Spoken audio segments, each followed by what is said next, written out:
Assalamualaikum Ustaz. Waalaikumsalam warahmatullahi wabarakatuh. Bagaimana cara taubat nasuha? Terima kasih. Wah, ini pertanyaan yang simple gitu ya.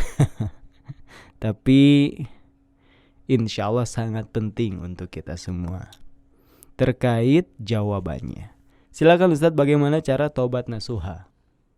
Yang dimaksud dengan taubat nasuha adalah kembalinya seorang hamba kepada Allah dari dosa yang pernah dilakukannya, baik sengaja atau karena ketidaktahuannya, dengan jujur dan ikhlas. Tentang taubat nasuha, Allah Subhanahu wa taala berfirman, "Ya ayyuhalladzina amanu tubu ilallahi taubatan nasuha."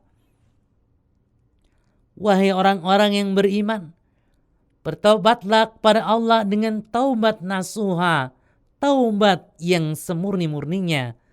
Quran surat At-Tahrim ayat yang ke-8. Agar taubat disebut nasuha dan bisa diterima di sisi Allah Subhanahu wa taala, ada beberapa syarat yang harus dipenuhinya. Yang pertama, ikhlas. Taubat yang diterima secara syariat hanyalah taubat yang didasari dengan keikhlasan. Taubat karena ria atau tujuan duniawi tidak dikatakan sebagai taubat syar'i. Kedua, mengakui dosanya.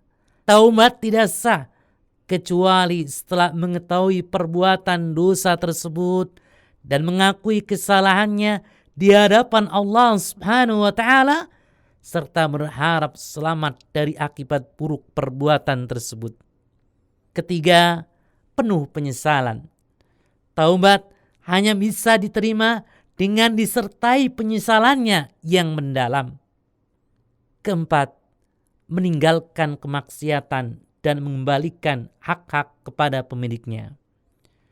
Orang yang bertaubat wajib meninggalkan kemaksiatannya dan mengembalikan setiap hak kepada pemiliknya jika berupa harta atau yang sejenisnya. Kalau berupa tuduhan fitnah atau yang sejenisnya, maka dengan cara meminta maaf. Apabila berupa ghibah, yakni mengunjing, maka dengan cara memohon dihalalkan atau dimaafkan selama permohonan tersebut tidak menimbulkan pengaruh buruk yang lain. Bila ternyata berimplikasi buruk, maka cukuplah dengan mendoakannya untuk meraih kebaikan.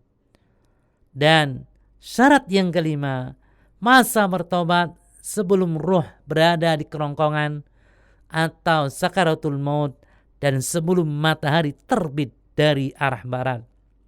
Sedangkan Imam An-Nawawi rahimahullah menyebutkan syarat-syarat taubat ada 3. Pertama, penyesalan dari dalam hati yang sedalam-dalamnya. Yang kedua, berhenti atau meninggalkan maksiat tersebut. Dan syarat yang ketiga, bertekad bulat untuk tidak mengulangi dosa tersebut di kemudian hari. Wallahu a'lam.